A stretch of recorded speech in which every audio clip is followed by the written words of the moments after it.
Hello, my friends. I welcome you to another episode of Aditya Talks. And today we are going to talk to a very interesting person, Mr. Phil Tottman. And he's a very interesting person, and he's doing a great work in the field of in helping children. Of course, he's doing a very good work. So, hello, sir. It's an honor to meet you. Welcome to the show. I am really inspired by your work for children. Hello, and you? You're making a very big difference in the society. So once again, thank you for coming on the show. Firstly, how are you? I'm very well, thank you. Not bad. I was saying, we're currently in lockdown in the UK at the moment, so we're stuck at home, which is not fun, but it's we're getting by. It's not bad at all. So yeah, not too bad. Thank you very much. Welcome. Now, sir, please brief us about you and please tell us about your journey from childhood to now, so that our viewers can understand your background and your story, so that they can connect to you and your experience also. So, can you please share your story? Okay. No problem at all. Yeah. So obviously, I won't tell you everything, but yeah. So I grew up in Bromley, in London. Sorry, Bromley's a part of London. And when I was young, I was a huge fan of music. I was really passionate about music and playing guitar and things like that. And I had these aspirations of being a global rock star, which I think, as you could tell, never actually came into fruition. But as I grew, I kind of got into the writing side of things, and eventually studied to become a journalist. I worked with a number of tech magazines and tech sort of websites, writing about various types of technology and various forms of the industry. Which was crazy because I didn't really know anything about technology, so that was that was a fun time. But it was a great experience. I had fun as a journalist. However, during that time, I ended up taking on quite a lot of work and was doing lots of different things in my personal life as well. And it led to me having, I guess, what was a breakdown. So I really struggled with my own mental health, and I ended up having to leave my career in journalism to focus on my well-being. I kind of found myself at, I guess, what you could call a rock bottom, and not understanding how I managed to get there, and not understanding how I could kind of pull myself out of it. And it ended up getting particularly bad, and making some rather questionable life decisions that I ended up homeless for a period of time. And during this time, I had some incredible support from my family and from my now wife, and managed to kind of pull myself, with their help, out of that hole, and back onto my feet, where I kind of made it my life mission to look back and figure out why I got there, how I got to that kind of place, and how I didn't see that kind of thing coming, why I wasn't aware of my emotions, and why I wasn't reading myself properly, to kind of better prepare myself for that kind of emotional response. So and that's how it kind of led me to creating my company, Book of Beasties, and doing what I'm doing now. So it was a bit of a roller coaster, but ultimately the kind of destiny paved the way, and I ended up where I am. Okay, so that's pretty interesting. Now the thing now, why did you why did you choose a field of spreading mental awareness? That is a field where, like, a person in his wildest dreams would not pick, because people mostly think about themselves, not giving to others. So why did you do that, and what is your why? Actually, what is the thing that propels you to do this and gives you reason to, like, do what you are doing for others? I mean, firstly, I think there's a lot of good people out there. I think there's lots of people who are doing good for others, and I'm pleased to be one of them. But the reason that I'm doing it is because, as I said, when I found myself in this position, where I hadn't been prepared for this breakdown that I experienced and for this mental ill health experience that I was going through. And and when I look back, I kind of looked at where I fell down in educating myself, and I realised it was kind of the school stage, that there wasn't really any solid, especially when I was at school, which was a while ago.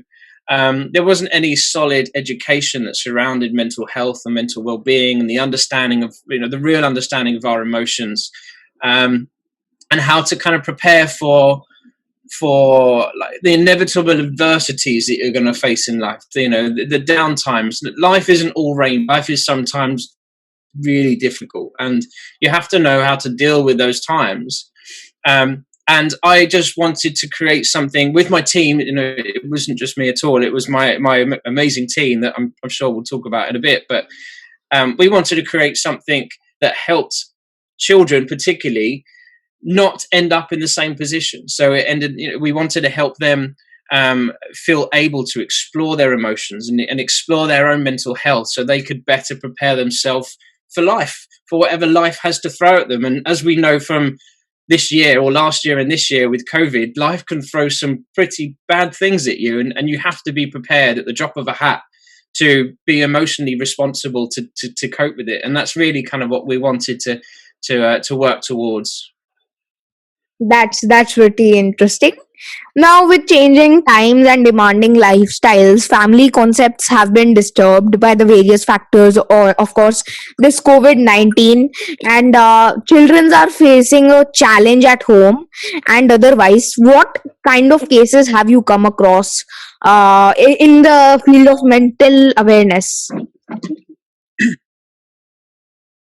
I think obviously it's been a crazy year and a bit. It's been a crazy time that no one really could have foreseen the impact that this had.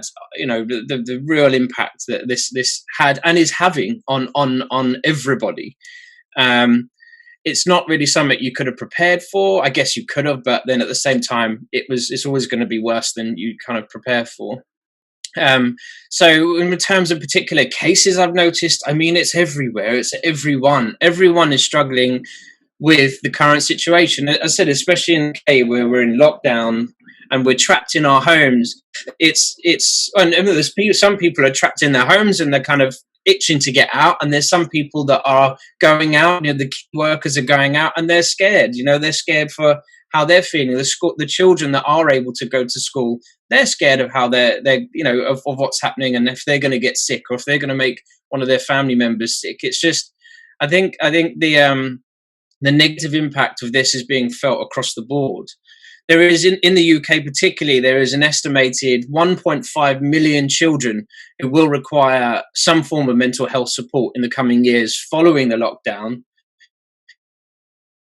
And there's a charity, and they found that 83% of children and young people that they spoke to had said that the pandemic had actually made their mental health worse. So as you can see, it's causing a wide impact. And I think we're actually going to be seeing globally the impact of this on our mental health and on future generations' mental health for years to come. And that's something that I think really, really needs to address.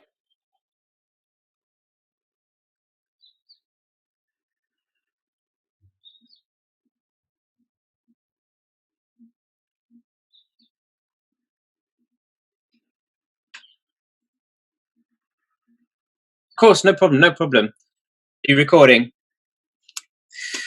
Yeah. So because there's so many people that have realized that the pandemic, or have saying that the pandemic has made their mental health worse. I think it highlights an ongoing crisis that is only going to get worse if it's not addressed now. It's going to be a global impact, and we're going to see a different kind of impact from this pandemic long after we figured out how to deal with COVID-19 as a planet. And it's just, we're facing an ongoing. We're not facing. We're within an ongoing mental health crisis that is going to go on for a long time if it isn't addressed now. Yeah, that is absolutely interesting. What is the concept behind the Book of Beasties? Because it actually took me a lot of time to understand, and I had to sit down. And well, it's a very good thing. It's a very good initiative. Can you please brief us and tell us about the concept of Book of Beasties for the benefit of our viewers, and of course, how does it help children?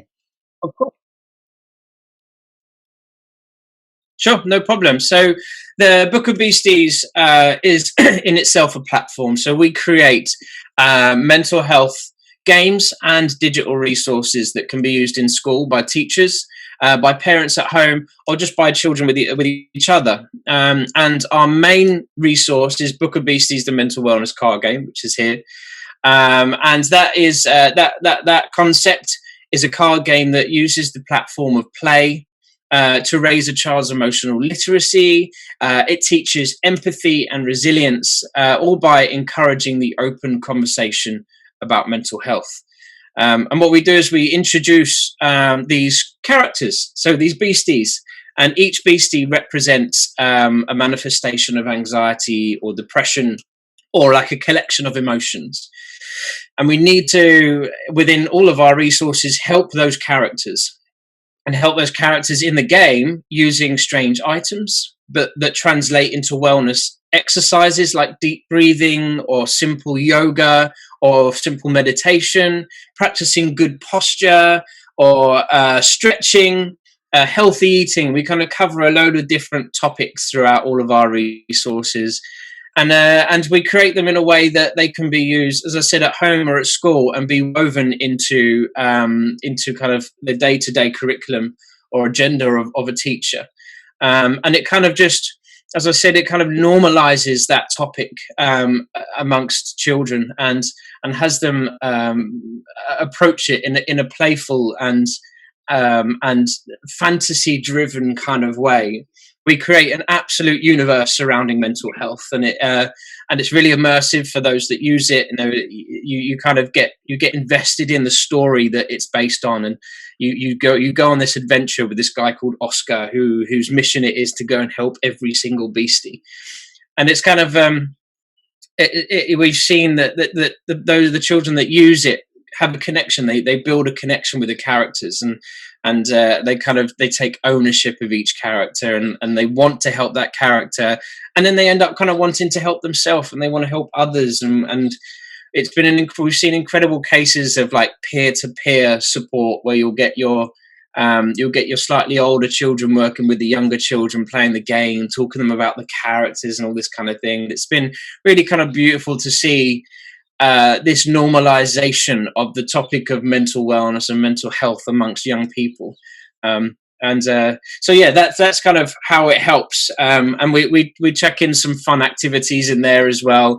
To give you an example, we have a character called Populo, which is like a big fluffy cloud thing. And she's really intelligent, she's really creative, but every now and then she gets a foggy brain and she can't focus on anything at all. And we need to help her clear her mind so she can focus and she can concentrate and get on well with her work. And we do that by using an item called the bellows. And in real life, the bellows is one of those things you use to blow on a fire. You pump it and it blows a fire. But that translates into deep breathing. So we practice the deep breaths with the kids, and you breathe in for 4 and you breathe out for 8, and you practice that.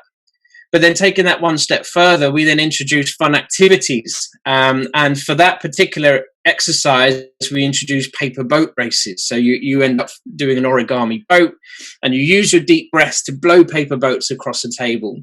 And that builds like a positive connection between how that character is feeling and in the activity. So when the person or the child or whoever's using it would think, oh, I kind of feel like Populo today. Oh yeah, paper boats. I'll try deep breathing. And it makes it a far more approachable like topic, and makes it far more accessible for anyone that's using it. Yeah, That's pretty interesting. Now you have given us so many interesting examples. I would like to know more about your subscribers. Is it for children or for schools? How many children have subscribed to your program? Has your program been received by the audience in a good way or a bad way? And please share any stories of success with children, like of children who have Of course, of course. benefited from Book of Besties, Beasties. So, our audience is predominantly schools. That's who we kind of focus on. If you're going to talk about like our customer, then we go and we would deal with the school. Our subscribers will be teachers. So on the platform, the people that subscribe to our platform are teachers, and the people that benefit from it and play the game are obviously children. Um, we are currently predominantly the UK. We're currently in just over 120 schools, but we're supporting more than 30,000 children with our resources. We've seen thousands and thousands of teachers and parents download our digital resources. So we kind of, again, it's kind of focused in the UK. We are nationwide in terms of that. We're still quite a young startup, so we're kind of chipping away at growing our market. And the education market is known to be quite difficult to get into, especially in the UK. So it's it's a challenge, but we're kind of really paving the way for its success. We prioritize being evidence based, so we make sure that the resources we create are done so with the support of teachers and psychologists. The game itself has been studied by universities and endorsed by psychologists. So we like to make sure that what we put out there is as effective as it can be, and that's really important to schools in the UK and everywhere, I guess. So yeah, we're kind of slowly growing, but we've got a really decent following. And with regards to user feedback and people that are kind of have commented or provided testimonial on Book of Beasties, we've had some incredible feedback. And there's a particular case study of a young boy that I worked with personally. I was called into a school in London where I live, and went to work with this particular child who had severe behavioural issues, in the sense that he would dictate his own day. He wouldn't be told what to do. He would refuse to learn. He wouldn't interact with other children. He really wouldn't interact with the teachers. If he wanted to go home, for example, he would go home. Like he would say, "Call my dad. I want to go home." And they asked me to come in to work with him to see if like I guess an outsider could work with him and get him to interact with something. And bearing in mind, like I'm not a trained teacher at all. We created this thing and we work with experts, but me personally, I'm not a trained teacher. So I went in with the stance that I created this thing, and I know I'm one of the creators of this, and would you like to play the game with me and that kind of thing. And I had this young boy sitting with me for over an hour, and we were chatting about life, we were chatting about the game, we were chatting about things that he liked to do. I even got him doing some yoga and some drawing. He ended up opening up to me about why he didn't interact with the other students and with the teachers. And his learning assistant, who was like a teacher that goes around with him, had never seen him open up like that before, like ever, whilst she worked with him. He just really interacted with Book of Beasties, and it wasn't me. It wasn't me doing it. It was the game itself. He was interacting with the characters. He was talking through the cards. He wasn't talking at me. He was talking to a character, and I think that kind of shows the natural impact that the Book of Beasties has and is able to have, is that it doesn't matter necessarily who's delivering it. It's the child's reaction to it. And what was quite funny about him is that I was quite nervous about telling him that it was a mental wellness game. I painted it as a game. I was like, okay, well, we're going to play a game, blah, blah, blah. And I didn't tell him until near the end. And eventually I said to him, look, I'm going to be honest with you. This is designed as a mental wellness game. So it's to help our mental health and to help our emotions. And he said, I know, it says it on the box. So he was fully aware the whole time the reason that we were using this resource. And that's one of the best case studies that we have. But there's loads of other testimonials on the website if anyone wants to go there. And that's pretty interesting, and I will share the link below of your website so that they can check out the testimonials. And I wanted to ask a question: is this product, the card game, available out of like UK? If someone wanted to order it, like not the services, only the card game. Yeah, I mean, we are obviously, you can only get it from our website, which is a UK, we're predominantly UK based business, but we have shipped copies out to America, to New Zealand and Australia, and a couple of other countries as well. But it's only in pounds at the moment on the website. But yeah, we ship to anywhere in the world. Okay. So it's is it an absolutely free program? If not, how revenue is generated to make it sustainable? Yeah, of course. So the games itself, the game and the upcoming games that we've got planned, they're all paid for. So that they cost. We have deals for schools and training deals for schools as well. We also have the subscription platform, which is a paid for thing. And the training, so we provide teacher training, and all of those provide us with our income.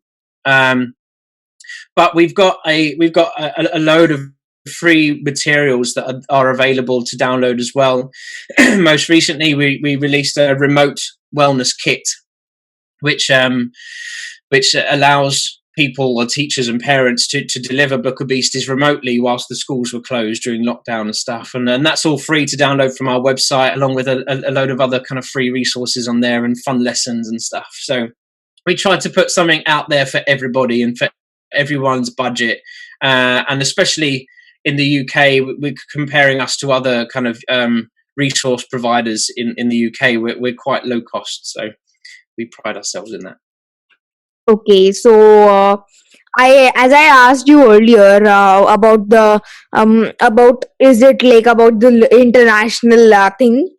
What is your future plan for expansion? Because if this thing really has a demand, then it must have a demand in the international market.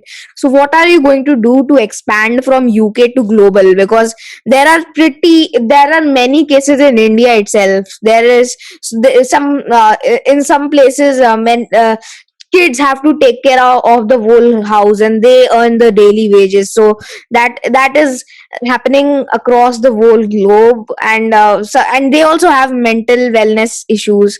So how to solve that, and how are you going to expand?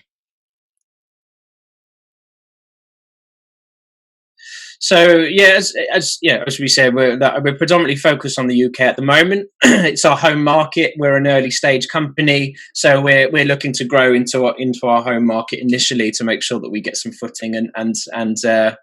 And we aim to be into 50% of the market in the UK in the next 5 years. There's about 20,000 schools in the UK, but of course we're looking globally. It'd be silly not to. With some key markets, India actually being one of them. We recently did a load of research into the education market in India. The edtech market in India is the fastest growing in the world. It's worth like 83 billion or something like that. It's crazy. And we would love to be part of that kind of market. It's a really interesting education system in India. The different classes of schools is really interesting, and that I'd like to kind of learn more about it. And obviously, it's an incredibly huge market that, just like other places in the world, is really in need of support with their mental health. We're also looking at the US. Again, that's a very forward-thinking market in terms of mental health and well-being, particularly in places like New York. I think they're the world leaders, I think, in mental health education, or at least the leaders in the US.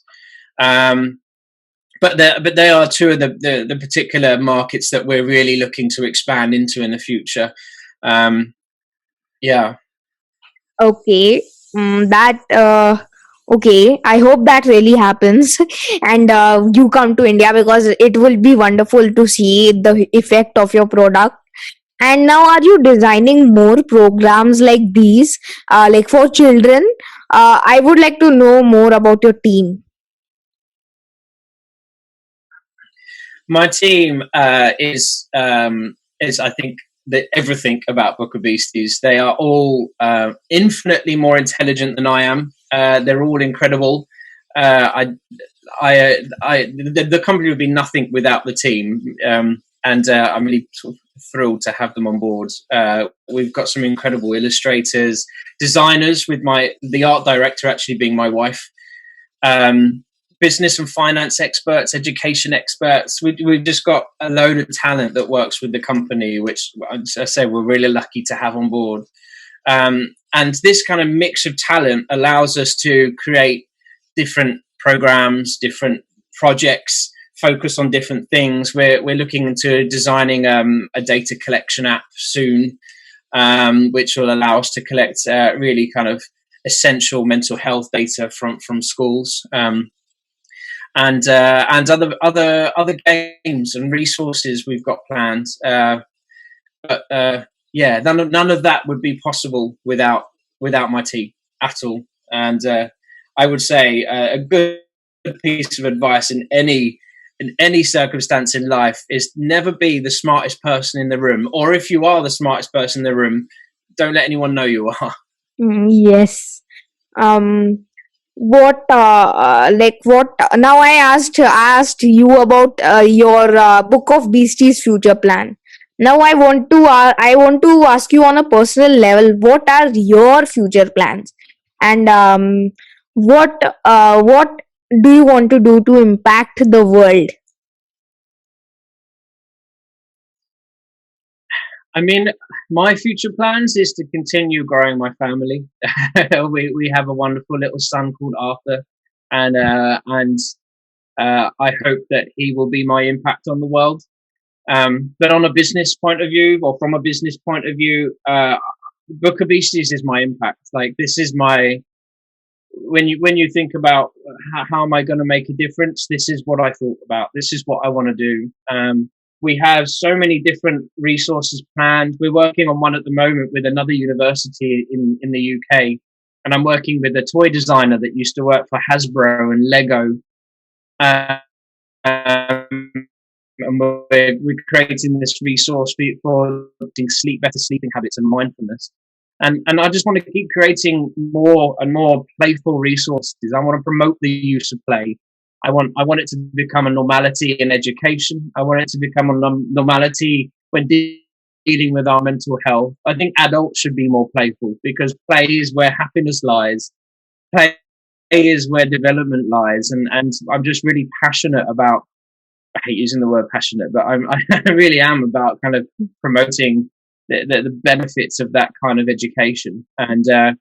And that is what I want to do. That is, as I said, I was a journalist. I was something else before that, and this is where I am now. This is what I want to do for the rest of my life. Great. Now, can you please share your view on leadership, and what should the youth do to develop leadership skills? Because that is leadership skills is one of the most important skills of the future. And what should we do to like make to you? What should the youth do to develop leadership skills to solve critical problems?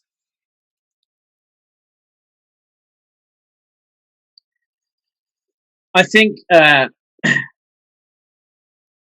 spoke to my colleague about this recently, and I think if we were to look at, and this is my opinion, so this isn't necessarily fact or whatever, but if we look at the leaders of today, particularly certain ones, we won't name names, but I think there lacks a significant amount of empathy in leadership.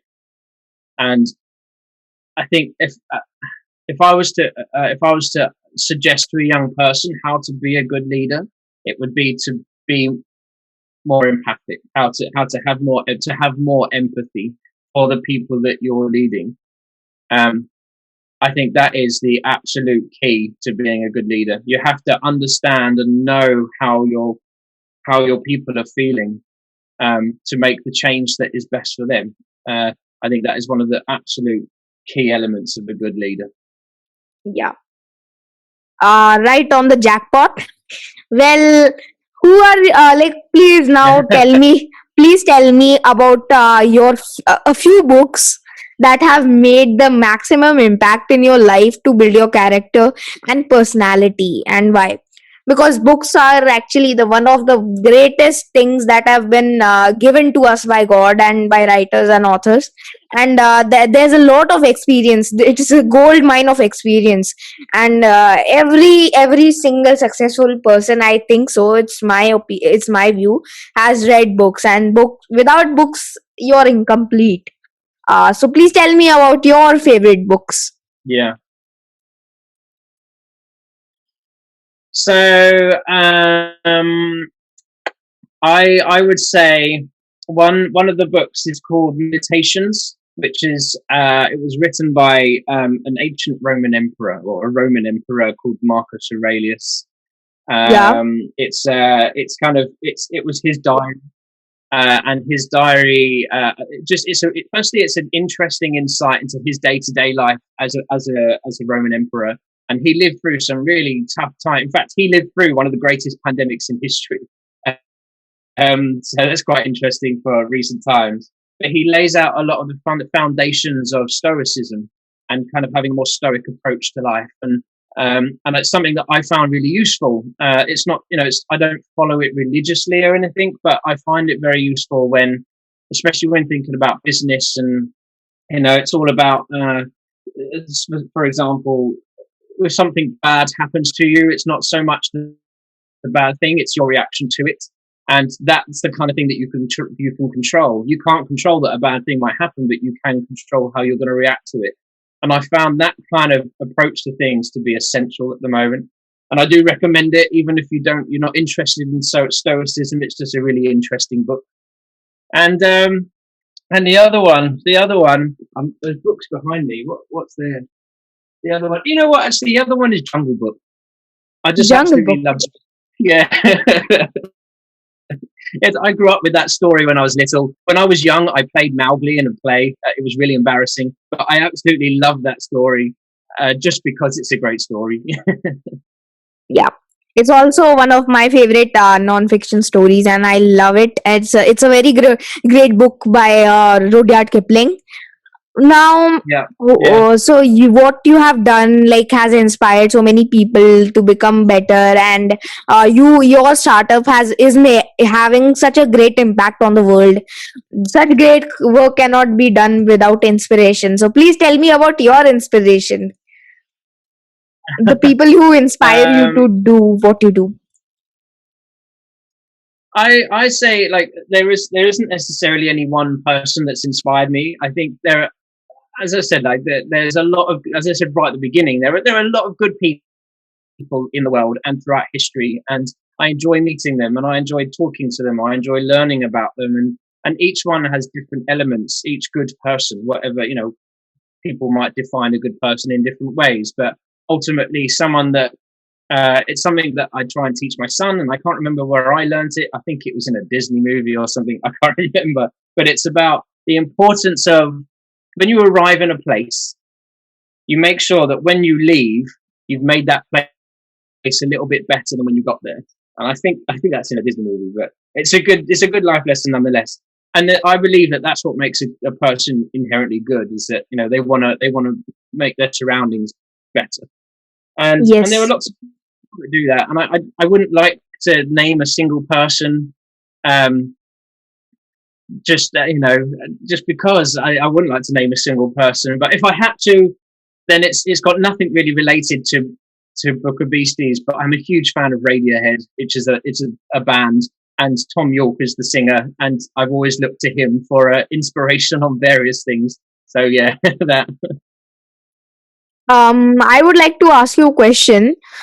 Can you please give us some general advice, or, like, to the children, of course, my viewers, the children's? Can you give any advice to them on how they can be successful or how they can become successful in life? That's what I wanted to ask.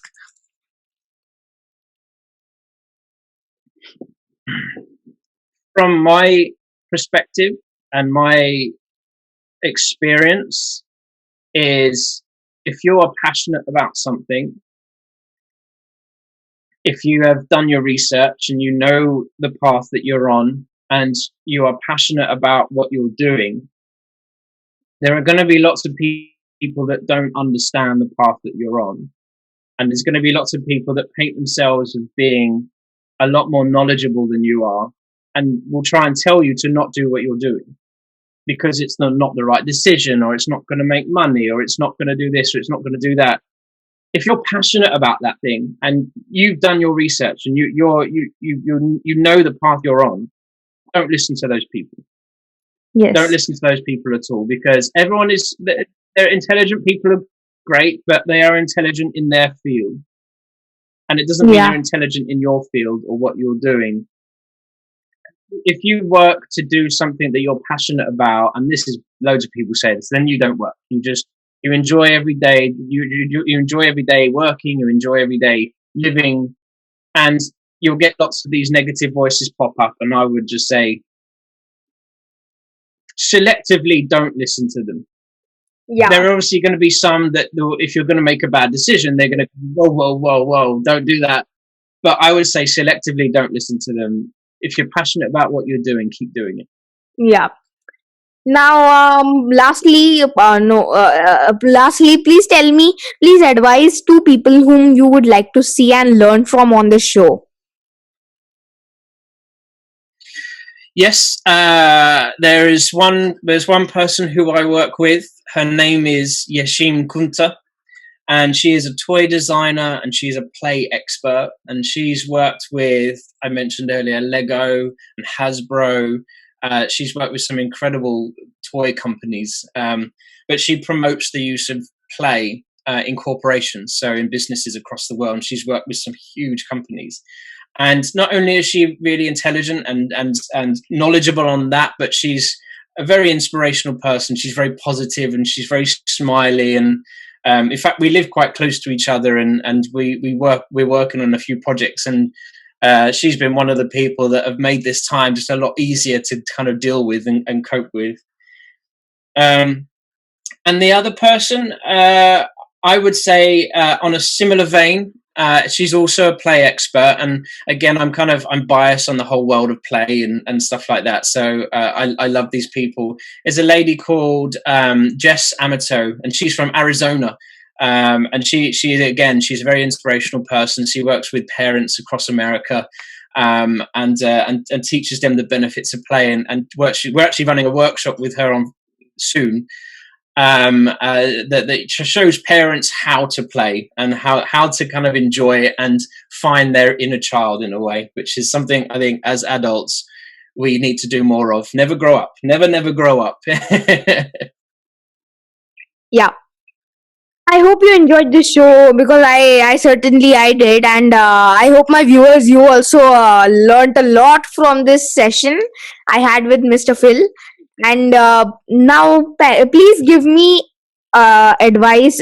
Please advise what unique thing you have liked about Aditya Talks, my YouTube channel, and this show, and any suggestions which should be incorporated to improve the experience of our viewers.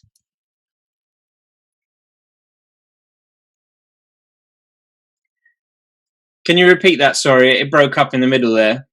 Okay. I Please advise what unique thing you have liked about Aditya Talks, my YouTube channel and the show, and any suggestions which should be incorporated to improve the experience in the of the audience.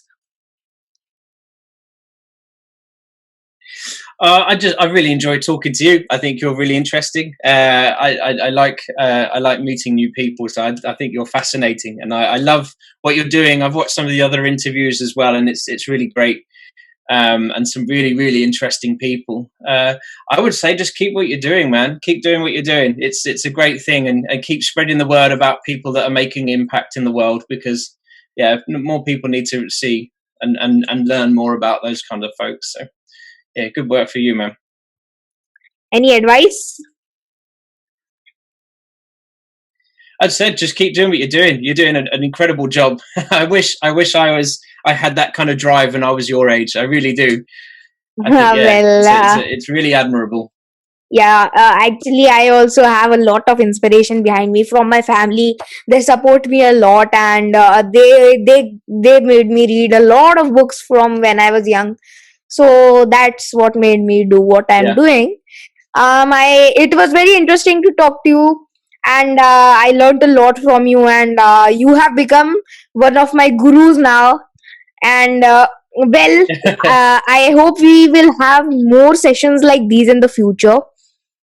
Yeah, and I will Thank share you all the very links much. and your description in the description below. And well, that's it. Bye bye. Thank you ever so much, and good luck in your exams. Yeah, they are just coming this month.